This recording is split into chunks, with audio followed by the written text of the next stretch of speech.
ওই যে গানে আসিফ ভাই বলছিল না, সব কথা বলি না হৃদয়, কিছু কথা বুঝে নিতে হয়।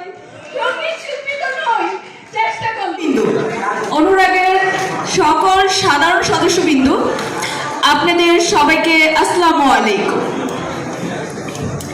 অনুরাগ সামাজিক সাংস্কৃতিক সংগঠনটি করার কারণ হচ্ছে আমি নিজেই একজন সাংস্কৃতিক কর্মী। আমি এর বাইরে কিচ্ছু পারি না, আমাকে দিয়ে কিচ্ছু হবে না। আমি মানুষটা গান, নাচ আর একটু লিখতে পারি, এইটাই পারি, এটাই শিখেছি। 2006 সালে আমার মা আমাকে কোহিলিকা নামের একটি সংগঠনের গানের স্কুলে ভর্তি করে দিয়েছিল। তো আমার এখান থেকে গানটা শেখা শুরু হয়েছিল, কিন্তু আমি গানে ফোকাস করতে পারিনি, আমাকে দিয়ে গানটা হয়নি, কিন্তু চেষ্টা করেছিলাম। এবং আমি পরবর্তীতে নৃত্যশিল্পী হিসেবে আমার নিজেকে ফোকাস করতে পারি। যদি নৃত্যশিল্পী না হতাম তাহলে আপনাদের সামনে দাঁড়িয়ে আজকে কথা বলতে পারতাম না, এবং আমার সিনেমাও করা হতো না। আমি 50টা সিনেমা করিনি, আমি 37টি সিনেমা করেছি, বাট 5 মিনিটের গানের পারফরমেন্স আমাকে দেখা গেছে। সো আমি অত পরিচিত কেউ নই, পাবলিক পরিচিতি নেই বা কোনো নামও নেই, তবে আমি একজন ছোট্ট শিল্পী মানুষ।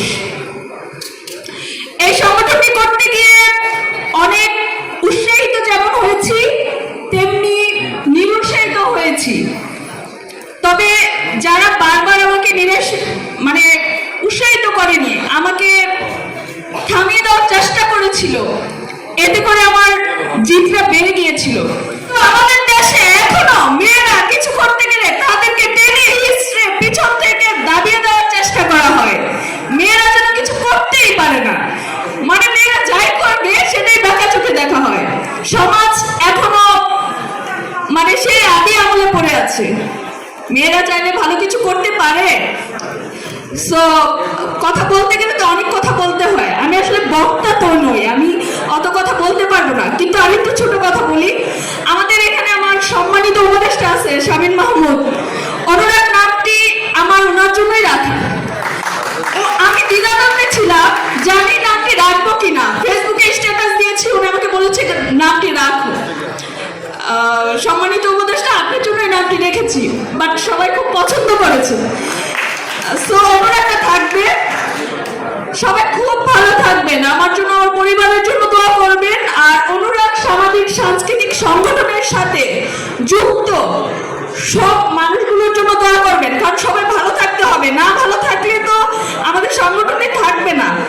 আমরা চেষ্টা করব আমাদের দেশীয় সংস্কৃতি নিজের মধ্যে ধারণ করতে, লালন করতে এবং তা দর্শকের সামনে প্রেজেন্ট করার।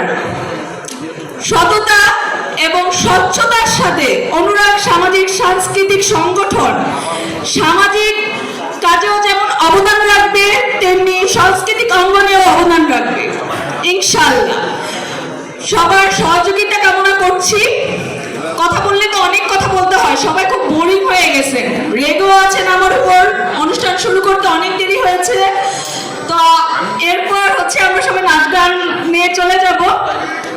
ভুল হয় না শয়তানের, আজকে যদি কোনো ভুল হয়ে থাকে ক্ষমা করে দিবেন আল্লাহর হস্তে।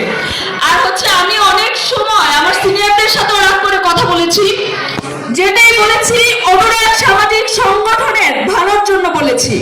একজনকে তো কঠিন হতে হয়, তাই না? সবাই যদি নরম হয় তাহলে কিভাবে? এজন্য আমিই কঠিন হয়েছি, মাফ করে দিবেন আল্লাহর হস্তে। আমি ছোট মানুষ তো, ভুল হতেই পারে, ভুলের বাইরে কেউ হয় না, আমার ভুলগুলো ক্ষমা করে দিয়েন। আপনারা বাঁচিয়ে রাখবেন অনুরাগ সামাজিক সাংস্কৃতিক সংগঠন। আজকে আমরা আরো 2 জন উপদেষ্টা পেয়েছি, আমাদের শ্রদ্ধেয় রকম ভাই তো অনেক কথা বলতে হয়, সব কথা তো বলা যায় না। আমি তো গান নাচের বাইরে কিছু পারি না। ওই যে গানে আসিফ ভাই বলছিল না, সব কথা বলি না হৃদয়, কিছু কথা বুঝে নিতে হয়। সঙ্গীত শিল্পী তো নয়, চেষ্টা করলাম। সবাই খুব ভালো থাকবেন, আমার জন্য, আমার পরিবারের জন্য, আমার অনুরাগ পরিবারের জন্য দোয়া করবেন। বেস্ট।